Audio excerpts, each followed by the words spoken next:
എല്ലാവർക്കും നമസ്കാരം. ഇന്ന് ഞാനും എൻ്റെ മോളും കൂടിയുള്ളൊരു കുട്ടി വ്ളോഗാണ്. അതായത് ഞങ്ങൾ അമ്മയും മോളും കൂടിയുള്ളൊരു വ്ളോഗ്. ജിനേട്ടനും കണ്ണനും ആരും ഇല്ല കേട്ടാ, ഞങ്ങൾ ഒറ്റയ്ക്കാണ് പോണത്. അല്ലൂസിന് ഇപ്പോൾ 9 മാസം കംപ്ലീറ്റ് ആവാറായി. അപ്പോൾ ഒരു വാക്സിനേഷൻ ഉണ്ടായിരുന്നു, അത് എടുക്കാൻ വേണ്ടിയിട്ടാട്ടോ ഞങ്ങളിപ്പോൾ പോണത്. റോട്ടിലേക്ക് കയറിയപ്പോൾ തന്നെ ഒരു ഓട്ടോ കിട്ടിയിട്ടാ. അപ്പം നേരെ ഞങ്ങൾ ഓട്ടോയിൽ കയറിയിട്ട് ഇതാ അവിടെ എത്തിയിട്ടുണ്ട്.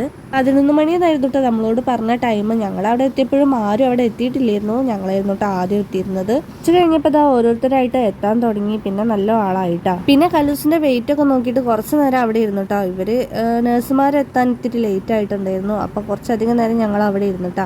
അവിടെ വന്നൊരു കുട്ടീനോട് ഇതാ ചിരിച്ചുകൊണ്ടിരിക്കുകയായിരുന്നു കേട്ടോ പെൺകുട്ടി. ആദ്യം വന്നതുകൊണ്ട് തന്നെ നമുക്ക് ആദ്യം തന്നെ വാക്സിനേഷൻ എടുക്കാൻ പറ്റി. ഒരു സൂചി ഉണ്ടാവുള്ളൂ എന്നാട്ടെ ഞാൻ വിചാരിച്ചിരുന്നു. പക്ഷെ 2 കൈയിലും ഒരു കാലിലും വെച്ചിട്ടാ. പാവം നല്ലോണം കരഞ്ഞ്. പിന്നെ എങ്ങനെയൊക്കെയോ ഞാൻ ആ കരച്ചിലൊക്കെ കണ്ട് നിർത്തി ഓരോന്ന് പറഞ്ഞിട്ട് വേദനിച്ചാലും ഞങ്ങൾക്ക് ടാറ്റ തരാനൊന്നും ഒരു മടിയില്ല. അങ്ങനെ തന്നെ ഞങ്ങൾ വീട്ടിലെത്തിയിട്ടാ. വീട്ടിലെത്തിയപ്പോൾ ആള് കുറുമ്പിനൊരു കുറവില്ല കേട്ടാ. അപ്പം മരുന്നൊക്കെ കൊടുത്ത് ഞങ്ങളൊന്ന് ഉഷാറാവട്ടെ. അപ്പം ഇന്നത്തെ വീഡിയോ ഇത്രയേ ഉള്ളൂ. വീഡിയോ ഇഷ്ടപ്പെട്ട സപ്പോർട്ട് ചെയ്യാൻ മറക്കല്ലേട്ടാ.